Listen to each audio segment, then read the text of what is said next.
Here is my take for the day, entitled Matters Arising, the Flooding Situation and the Guber Peace Accord. Yet again, our people in large numbers across the Federation have become victims of another flooding disaster. Devastating. The worst being in Maiduguri, where about 1 million people have been displaced and over 400,000 are now in IDP camps.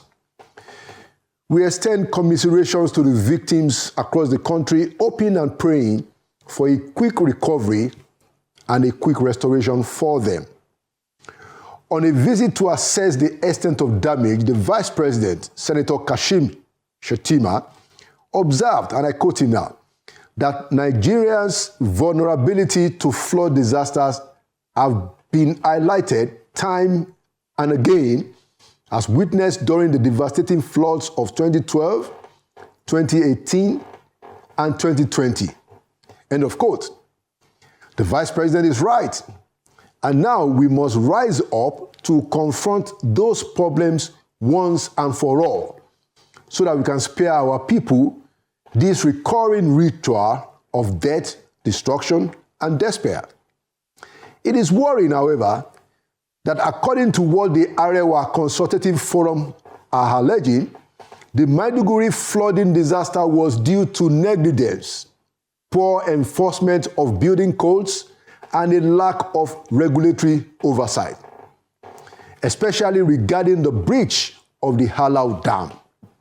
Now, such acts, if actually established, ought to be punished, and public examples made of those who neglected their responsibilities. That's critical. When we hear tales of agony and stories of despair by the victims of this flood disaster, including people who have had to be subjected to living conditions that is not fitting for human beings, we all must share in the despondency. We should also begin to develop a national flooding insurance policy that will protect individuals, institutions, equipments, properties, and all kinds of valuables when we have this kind of overwhelming flooding disaster. A good thing we have had of a comprehensive federal government roadmap to address the challenges of flooding headlong, as the Vice President announced recently. Now, state governments, private sector, and all others should all rise to the occasion, especially regarding the idea of a national flooding insurance policy, and that it is done according to the best global practices, so that there can be significant help that will reduce the economic and the social impact of flooding disasters. NEMA, their state counterparts, the National Insurance Commission, alongside insurance experts and operators, must work in tandem together and make this national flooding insurance policy idea happen. The humongous extent of damage compels it. Let us not succumb to a regular ritual where we commiserate and then do nothing but wait for the next flooding disaster. Don't let's wait again.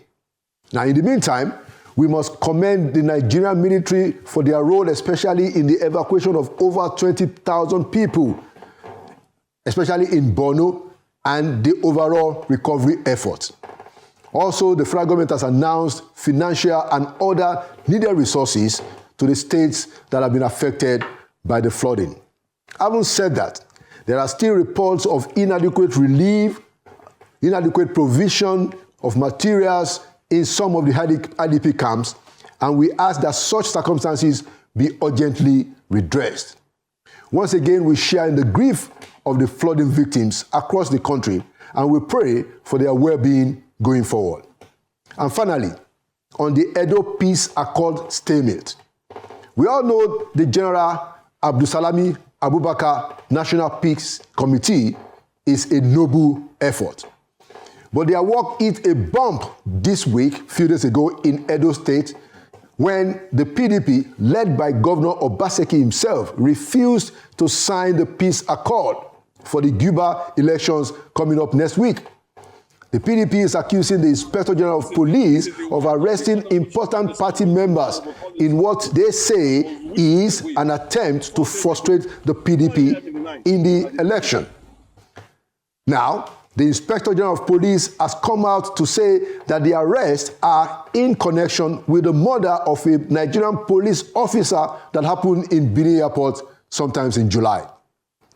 Now, so as to follow due process and dispel reasonable suspicion in this matter, it is advisable that the police should charge the suspects, those who have been arrested, to court in good time, so that a judge and the court can be the one to determine the fate of the suspects, whether they should stay in detention or go on bail. Without doing that, the police will continue to run the risk of being perceived as biased in next week's elections in Edo State. Also, the National Peace Committee should take more interest in ensuring that this kind of matter is handled in accordance to the rule of law, not the rule of the police. And there you have it. Inside Sources will be right back.